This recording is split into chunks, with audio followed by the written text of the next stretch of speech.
UD घर पहुंचकर कपड़े बदलने जा रहा था जब लक्ष्मी जी ने कहा, यूडी चावल खत्म हो गया है।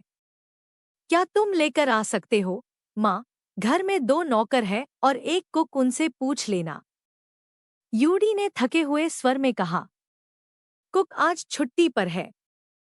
एक नौकर आज घर जल्दी चला गया और दूसरा कामचोर है तो मैंने छुड़वा दिया, लक्ष्मी जी ने कहा।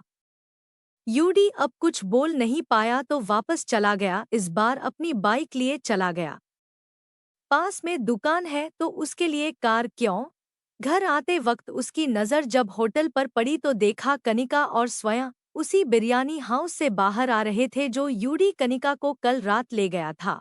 बाइक साइड पर रोकते हुए यूडी चुपचाप उन्हें देखने लगा, फिर खुद से कहा, शायद ये कभी मेरी थी ही नहीं, इसलिए मिलते मिलते रह गई। शायद मेरे नसीब में सच्चा प्यार ही नहीं है। शायद मैं इस लायक ही नहीं। यूडी को दर्द जरूर हो रहा था पर कनिका से कुछ नहीं कहा। उसे जाते देख यूडी ने अपनी बाइक स्टार्ट की और घर की ओर बढ़ गया।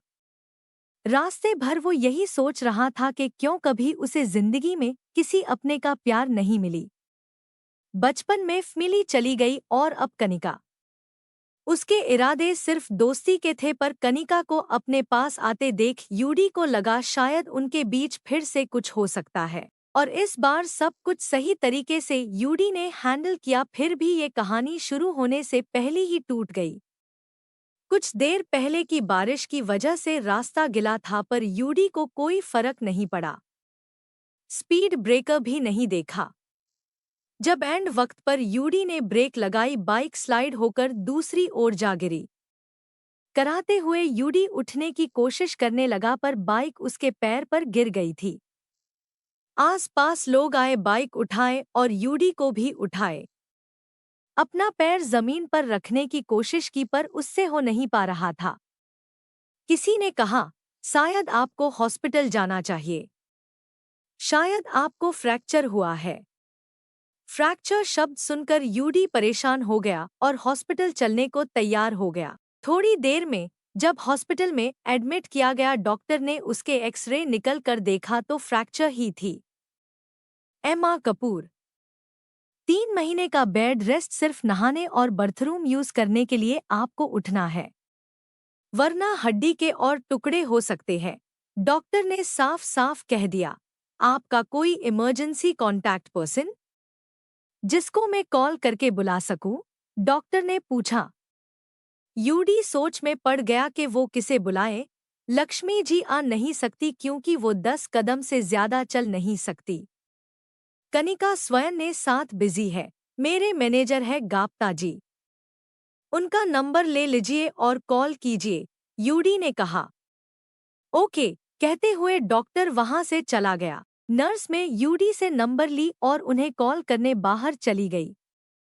गुप्ता जी को जब ये बात पता चली वो टेंशन में आ गए और कुछ सोचते हुए कनिका को कॉल कर दिया। कनिका स्वयं के साथ रूम पर बैठे बात कर रही थी। स्वयं उसकी बातें सुन हंस हंस के गिर पड़ा। कनिका के फोन पर जब कॉल आया तो कनिका ने कहा, एक्सक्यूज मी, ऑफिस से कॉल है। बोल कनिका उठाकर बाहर चली गई। कनिका मैडम सॉरी, इतनी रात गए, मैंने आपको डिस्टर्ब किया। वो एक इमरजेंसी आ गई है। यूडी सर का एक्सीडेंट हो गया है, गुप्ता जी ने कहा। क्या? चीखते हुए कनिका ने पूछा। कनिका का दिमाग काम करना बंद कर गया। हाथ पैर काम करना बंद कर दिए। वो कहाँ है? कौन से हॉस्पिटल में है? कनिका की आंखों में अब पानी भरने लगी। स्वयं भी बाहर आया तो देखा कनिका परेशान किसी से बात कर रही है और उसके हाथ कांप रहे हैं। जी वो सिटी हॉस्पिटल में है, ज्यादा सीरियस नहीं है, डॉक्टर ने कहा, पर मैं अभी वहीं जा रहा हूँ। आप भी आइए प्लीज, गुप्ता जी ने कहा। मैं अभी निकल रही हूँ, बोल कनिका ने फोन रखा और स्वयं को सब कुछ बता दिया। चलो अभी निकलते हैं, बोल स्वयं उसे अपने गाड़ी में हॉस्पिटल की ओर ले गया। रास्ते भर कनिका रोए जा रही थी। इतने सालों से उसके दिल में जो यूडी के लिए प्यार था आज वो सामने आ रहा था। इतने सालों से उसने जो मन में दबाए रखा था, आज वो आंखों में आंसू बनकर बाहर आ रहा था। उसे रोते देख स्वयं ने कहा, रो मत कनिका, उसे कुछ नहीं हुआ होगा। प्लीज हिम्मत रखो, पता नहीं कैसा है। प्लीज गाड़ी जल्दी चलाओ, कनिका ने कहा। 2 मिनट बाद स्वयं ने गाड़ी अभी पार्क कर ही रहा था कि कनिका दरवाजा खोल हॉस्पिटल के डोर की ओर भागी। रिसेप्शनिस्ट में पूछा, Yudhishthir Kapoor, room number 5 madam. लड़की ने कहा तो कनिका उसकी ओर दौड़ने लगी। बीच में एक नर्स से पूछा और रूम के बाहर आ गई। गुप्ता जी वहां आ गए थे और यूडी कराहते हुए उनका सहारा लिए बेड पर बैठ रहा था। यूडी के सिर पर पट्टी बंधी हुई थी, एक हाथ में बैंडेज और एक पैर पर प्लास्टर। उसकी हालत देख कनिका और टूट गई। यूडी कहते हुए वो अंदर आई। मैं आता हूँ, कहकर गुप्ता जी बाहर चले गए। कनिका को देख यूडी ने अपनी नजर घुमा ली और पूछा, तुम यहाँ क्यों आई हो? क्यों आई हूँ? तुमने क्या हालत बना रखी है अपनी? और मुझे पूछ रहे हो इतना सब होने के बाद कि मैं क्यों आई? कनिका रोते हुए बोलने लगी और उसके पास आई। तुम्हें टेंशन लेने की जरूरत नहीं है, सिर्फ फ्रैक्चर है, रूखे स्वर में यूडी ने कहा। सिर्फ फ्रैक्चर होगा? पर तुम इतने केयरलेस कब से बन गए? कनिका उसके चेहरे पर लगे चोट को देखने लगी। तुम्हें उससे क्या? कनिका जाओ, अब स्वयं भी आ गया है तो मुझे अकेला छोड़ दो। यूडी दूसरी ओर देखने लगा। कनिका उसका चेहरा अपने हाथों में लिए धीरे से अपनी ओर घुमाई तो यूडी ने अपनी नजर नीचे कर ली। मुझे देखो यूडी, कनिका ने कहा। पर यूडी ने नजर नहीं मिलाई। मैंने कहा मुझे देखो, कनिका ने इस बार थोड़ा जोर में कहा। तो यूडी ने अपनी नजर धीरे से ऊपर किया और कनिका के आंखों में अपने लिए दर्द देखा। क्या तुम्हें लगाता है कि तुम्हें ऐसी हालत में छोड़कर मैं अपने दोस्त के साथ टाइम स्पेंड करने जाऊंगी? कनिका ने पूछा। या फिर तुम चाहते हो कि मैं तुम्हें ऐसे छोड़कर स्वयं के साथ जाऊं? कनिका ने पूछा। यूडी चीख चीख कर कहना चाहता था कि नहीं, मत जाओ, मेरे साथ रहो, मुझसे बात करो, मेरे पास बैठो। पर अपने फीलिंग्स को कंट्रोल कर वो कनिका को ही देखे जा रहा था। जवाब दो यूडी, आज तुम जो चाहोगे वही होगा। कनिका के आंसू लुढ़क कर यूडी के हाथ पर जा गिरे। कनिका, भरी आवाज में यूडी ने बोलने की कोशिश की पर उसके गले में दर्द होने लगा। कनिका ने धीरे से कहा। यूडी ने कुछ नहीं कहा पर उसकी खामोशी कनिका ने समझ लिया। वो जानती थी कि यूडी अपने मुंह से कुछ नहीं कहेगा। साल पहले जो हुआ उसके बाद उसका कोई हक नहीं बनता था कनिका ने कुछ भी कहने का या बोलने का। मैं कहीं नहीं जा रही, कोनका ने दोनों के लिए तय किया। अपने आंसू पोंछते हुए कनिका ने कहा, सुना तुमने? मैं कहीं नहीं जा रही। रही ऑफिस की बात तो मैं उसे संभल लूंगी। तुम्हें बस इम्पोर्टेंट चीजों के लिए ऑनलाइन आना होगा, बाकी मैं देख लूंगी। स्वयं जो अब तक बाहर खड़ा इन दोनों की बातें सुन रहा था वो समझ गया कि कनिका कभी उसकी थी ही नहीं, पर उसकी दोस्ती को पाकर ही स्वयं खुश था। फिर खुद से वादा किया कि कभी भी इन दोनों के बीच नहीं आएगा। ऑलरेडी उसके वजह से दोनों के बीच बहुत मिसअंडरस्टैंडिंग हुई है, अब और नहीं। स्वयं अंदर आकर यूडी से मिला और उसका हाल चाल पूछने लगा। यूडी ने एक शब्द में जवाब दिया और थकने का बहाना बनाकर सो गया। कनिका और स्वयं बाहर आए और डॉक्टर से मिलकर पूछा, डॉक्टर ये यहाँ कब तक रहेंगे? हम कब इन्हें ले जा सकते हैं? कनिका ने पूछा। कुछ टेस्ट करना बाकी है, कल सुबह आप उन्हें ले जा सकती है, पर ध्यान रहे इन्हें ज्यादा चलने ना दे। अगर घर में इनका ख्याल रखने वाला कोई है तो ही इन्हें ले जाए, वरना कम से कम 2 हफ्ता इन्हें यही रहने दे। डॉक्टर ने वार्निंग दी। मैं इनका ख्याल रख लूंगी, आप इन्हें डिस्चार्ज कीजिए प्लीज, कनिका ने कहा। शो में पेपर रेडी करता हूँ। कल सुबह इन्हें आप ले जा सकते हैं। डॉक्टर ने कहा, स्वयं तुम भी घर चले जाओ। आज मैं यहीं रुकूंगी, कनिका ने कहा। आज रात में भी यहाँ रुक जाता हूँ। स्वयं ने कहा, नहीं, इसकी कोई जरूरत नहीं है। वैसे भी कल सुबह में उसे उसके घर ले जाऊंगी। शायद कल सुबह तुम्हारी जरूरत पड़ेगी, तो कल सुबह आ जाना। अभी जाओ और थोड़ी देर सो जाओ। कनिका ने कहा, आर यू श्योर? स्वयं ने पूछा। 100%, कनिका ने कहा। ठीक है, ध्यान रखना अपना, और कुछ चाहिए तो कॉल करना, कहते हुए स्वयं वहां से चला गया। कनिका जब तक वापस अंदर आई, यूडी अपनी आंखें बंद कर दीवार से लगकर बेड पर बैठा था। यूडी, अगर नींद आ रही है तो सो जाओ, ज्यादा स्ट्रेस मत लो, बोलते हुए कनिका ने धीरे से बेड नीचे कर उसे सुलाया। फिर जब तक यूडी को अच्छे से नींद नहीं आई वो वहीं बैठी रही। थोड़ी देर ठंडी हवा को महसूस करने जब वो बाहर आई तो देखा गुप्ता जी भी अभी यहीं हैं। अरे गुप्ता जी, आप अभी तक घर नहीं गए, चले जाइए, बहुत लेट हो गया है। कल सुबह यूडी डिस्चार्ज भी हो जाएंगे, कनिका ने कहा। मन नहीं कर रहा कनिका जी। जब भी किसी एम्प्लॉई को तकलीफ होती है, यूडी बाबा हमेशा उनके साथ खड़े रहे और पूरी तरह उनकी मदद करते रहे। पता नहीं क्या बात है उनके मन में जो आजकल हमेशा खोए से रहते हैं। कल तक तो खुश थे पर आज सबसे ज्यादा दुखी। गुप्ता जी ने मुड़कर आगे कहा, आपको पता है कनिका जी, पिछले 2 सालों में हमने यूडी बाबा को हंसते हुए मुस्कुराते हुए भी नहीं देखा। इन 2 हफ्तों से वो खुश है, हंसते नहीं हैं। उन्हें देख सारे एम्प्लॉइज खुश हो गए। उस दिन सबने ऑफिस में दिवाली मनाई। गुप्ता जी ने बोलना जारी रखा, हम उनसे 2 साल पहले मिले जब उनके पास कुछ नहीं था, सिर के ऊपर छत भी नहीं। फिर लक्ष्मी मैडम को अपनी मां बनाकर उनके साथ नए घर में शिफ्ट हुए। पहले तो लक्ष्मी मैडम ने घर खरीदा क्योंकि यूडी बाबा के पास पैसे नहीं थे, पर एक एक कर होटल खोलने लगे और जल्दी पैसे जोड़कर लक्ष्मी जी को वापस कर दिया। इसकी जरूरत नहीं थी पर यूडी बाबा इसे अपना फाराजा समझते थे कि एक बेटे को अपने माँ का ख्याल रखना चाहिए, ना कि बुढ़ापे में माँ अपने बेटे का ख्याल रखे। फिर यूडी बाबा ने एनजीओ शुरू किया। आज उस एनजीओ में जो भी काम करता है यूडी बाबा को अन्नदाता के नाम से बुलाता है। ये वो औरतें हैं जिनके जिंदगी में कुछ ऐसा दर्दनाक हुआ था और उन्होंने जीने की उम्मीद ही छोड़ दी थी। फिर यूडी बाबा ने उन्हें अपने एनजीओ में लाकर एक नई जिंदगी दी।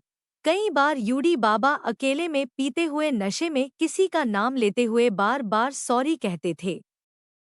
पहले तो मुझे समझ नहीं आया कि ये किन्हें सॉरी बोल रहे हैं, पर आपसे मिलकर समझ आया कि शायद वो आप थी, क्योंकि आपके आने के बाद ही यूडी बाबा बदल गए। मुस्कुराने लगे, हंसने लगे, सबसे अच्छे से बात पहले भी करते थे पर अब एक स्माइल के साथ बात करते हैं। शायद आपने नोटिस नहीं किया हो पर वो आपके बारे में हमेशा सोचते रहते हैं और मुझसे पूछते हैं कि आप कहाँ हैं, ठीक है कि नहीं। छुट्टी के दिन भी आपकी सेफ्टी के बारे में सोचते। होटल में सारे स्टाफ को बोल रखा है कि किसी को भी ऐसे ही अंदर आने ना दे, सिर्फ आईडी कार्ड के साथ ही अंदर आने दे। आप शाम को कहीं अकेले जा रहे हो तो वो अपना फाराजा समझकर आपको लिफ्ट देते। शायद झूठ मूठ काम बताकर ही आपके साथ जाते पर जाते जरूर। अगर वो बिजी है तो ये काम मुझे सौंप देते या फिर उनके दूसरे एम्प्लॉई को दे देते। और अगर आप गलती अकेली कहीं चली गई तो सारा काम काज छोड़कर आपको ढूंढने निकलते। गुप्ता जी की सारी बातें सुन कनिका को अपनी सारी मीटिंग्स याद आने लगी। बार बार यूडी का उसे ड्रॉप करना, मार्केट में अचानक उससे मिलना, ये सब कोइंसिडेंस नहीं, ये सब यूडी उसकी सेफ्टी के लिए कर रहा था। गुप्ता जी ने बात खत्म करते हुए कहा, कनिका जी आपसे एक बात कहे। हाँ कहिए, कनिका ने कहा। हमें नहीं पता आपके और यूडी बाबा के बीच क्या बात हुई थी, पर इतना जरूर जानते हैं कि आप यूडी बाबा के आखिरी उम्मीद है। अगर हो सके तो उनकी गलती को माफ कर देना, और अगर पसंद हो तो उन्हें अपना लेना। बोलते हुए गुप्ता जी अपने आंसू पूछकर बोले, अब हम चलते हैं। कनिका और गाड़ी जाते वो चले गए। वहीं खड़ी रही।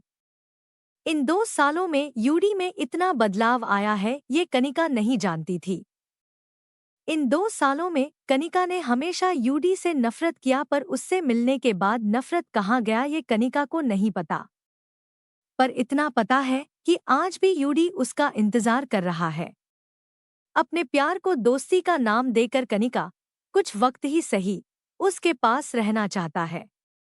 कनिका अंदर आकर सोते हुए यूडी को देखने लगी। उसके चेहरे पर मासूमियत देख कनिका की आंखें भर आई। यूडी, अब तुम जल्दी से ठीक हो जाओ, बोल कनिका वही सोफे पर बैठे उसे निहार रही थी। थोड़ी देर में उसे भी नींद आ गई। रात के 3 बजे यूडी को प्यास लगने लगी तो उठकर पानी पीने गिलास उठाया, पर पानी का जग थोड़ा दूर था। यूडी का हाथ वहां तक पहुंच नहीं पाया तो हार मानकर गिलास वहीं रख सोने की कोशिश करने लगा। फिर से जब प्यास लगने लगी तो इस बार थोड़ा साइड होते हुए जग उठाने की कोशिश की, पर हाथ से फिसल कर गिलास जमीन पर गिरी। कनिका की नींद खुली तो देखा यूडी बेड के साइड पर आ गया था और गिलास नीचे गिरा हुआ था। यूडी, क्या हुआ? दौड़ते हुए कनिका उसके पास आई। मुझे प्यास लग रही है, थोड़ा सा पानी चाहिए। यूडी का गाला सूखने लगा। तो मुझे उठा देते यार, बोल कनिका ने नीचे पड़े गिलास को उठाया, उसे सिंक में अच्छे से धोकर पानी भर के यूडी को दिया। शांति से यूडी उसे देख रहा था और थैंक्स बोल पूरा पानी खत्म किया। और चाहिए? कनिका ने पूछा। यूडी को समझ नहीं आ रहा था कि कनिका अचानक उसकी देखभाल क्यों कर रही है। हाँ बोल यूडी उसे ही देखे जा रहा था। कनिका ने फिर से पानी भर के उसे दिया। यूडी ने फिर से गिलास खत्म की। और कनिका ने पूछा, नहीं, पर एक बात बताओ, यूडी ने कहा। पूछो, कनिका गिलास को रखते हुए कहा। तुम यहाँ क्या कर रही हो? तुम स्वयं के साथ जा सकती थी। गुप्ता जी है यहाँ, यूडी ने कहा। गुप्ता जी को मैंने ही घर भेज दिया। जाते हुए वो अपने घर जाकर लक्ष्मी जी को भी खबर करने वाले थे, इसलिए आप टेंशन ना लीजिए। जब आप सो रहे थे मैंने लक्ष्मी जी से बात कर आपके बारे में अपडेट दे दिया है। कल सुबह आपका डिस्चार्ज होगा, तब आपको सीधे घर ले जाएंगे और आप अपनी माँ से मिल सकते हैं। कनिका ने सब कह दिया। यूडी ने पूछा, तुमने गुप्ता जी को क्यों भेजा? तुम्हें जाना चाहिए था ना। अकेले रात को यहाँ इस हॉस्पिटल में सेफ नहीं है। यूडी इस हालत में भी कनिका की सेफ्टी के बारे में सोच रहा है। ये जानकर कनिक को अच्छा लगा। जानकर अच्छा लगा कि आप ऐसी हालत में भी मेरे बारे में सोचते हैं। दैट्स स्वीट ऑफ यू, पर मैं भी आपके बारे में सोचती हूँ। आपके बारे में सोचते हुए होटल में नींद आने से रही तो सोचा यही रहकर तुम्हें सामने देखकर सुकून से सो सकती हूँ। तो बस रुक गई। कनिका ने अपने कमर पर हाथ रखते हुए कहा। और कोई सवाल कपूर जी? कनिका ने कहा। नो मिस चौहान, यूडी ने कहा। तो चलिए अब चुपचाप सो जाइए। कनिका उसका तकिया ठीक करते हुए अपना चेहरा मुड़ते हुए खुद से धीरे से बोला, सपना है ये सपना। ये सब सपना है, वरना इतनी रात को वो यहाँ। सपना है ये यूडी, मैंने सुन लिया। कनिका ने पीछे से कहा। तुझे नहीं सुनना चाहिए, मैं खुद से बात कर रहा हूँ, बोल यूडी सोने लगा। ओके, फिर मन में बात करो, इतने जोर से नहीं, कनिका ने कहा। तुम अपने कान बंद करो। बिना कनिका को देखे यूडी ने कहा, काश लाइफ में म्यूट वाला ऑप्शन होता। झूठ मूठ का लड़ते हुए कनिका ने कहा, उसे ईयरफोन्स कहते हैं। गाने सुन लो, बाकी सब म्यूट हो जाएगा। यूडी भी झूठ मूठ का लड़ने लगा। मेरे पास सिर्फ एयरपॉड्स है। कनिका ने कहा, अमीर लोग। यूडी ने कहा, नहीं, एक किडनी बेचनी पड़ी। कनिका ने जोक मारते हुए कहा। पीछे मुड़कर यूडी ने पूछा, सच्ची? हंसते हुए कनिका ने कहा, नहीं रे, फिर सो जा। यूडी फिर अपने चेहरे को से दुरसी और मोड़कर सो गया। इस बार कनिका को सोफे पर नींद नहीं आ रही थी, तो यूडी के पास पड़े कुर्सी पर बैठकर यूडी के हाथ के पास अपना सर रखा और सो गई। सुबह जब यूडी उठा तो देखा कनिका उसके पास उसके हाथ पर सो रही है। उसे ऐसे देख यूडी के चेहरे पर मुस्कान आ गई। डिस्चार्ज के बारे में बताने नर्स अंदर आई तो यूडी ने इशारों में नर्स से कहा, वो सो रही है, बाद में आओ। इन दोनों का प्यार देख नर्स भी मुस्कुराते हुए चली गई। यूडी कनिका को सोते हुए देख रहा था। कई बार डॉक्टर आए और नर्स भी चुपचाप यूडी को टेस्ट कर चले गए। सारे नर्सेस को यूडी ने धमका रखा था कि अगर गलती से भी कनिका उठी तो उनकी खैर नहीं।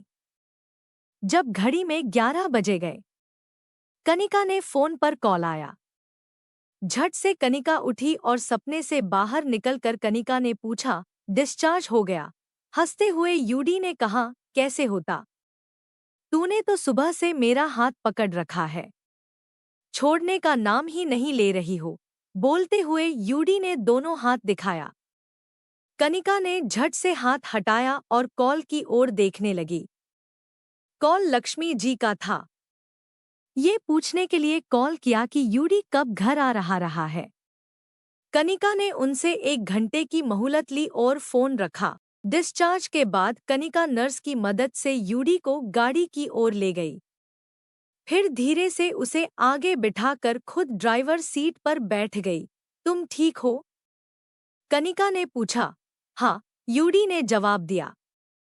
फिर आगे झुककर कनिका यूडी की सीट बेल्ट डालने लगी। इस दौरान दोनों के चेहरे बिल्कुल पास में थे। यूडी की तेज सांसें कनिका अपने गाल पर महसूस कर पा रही थी।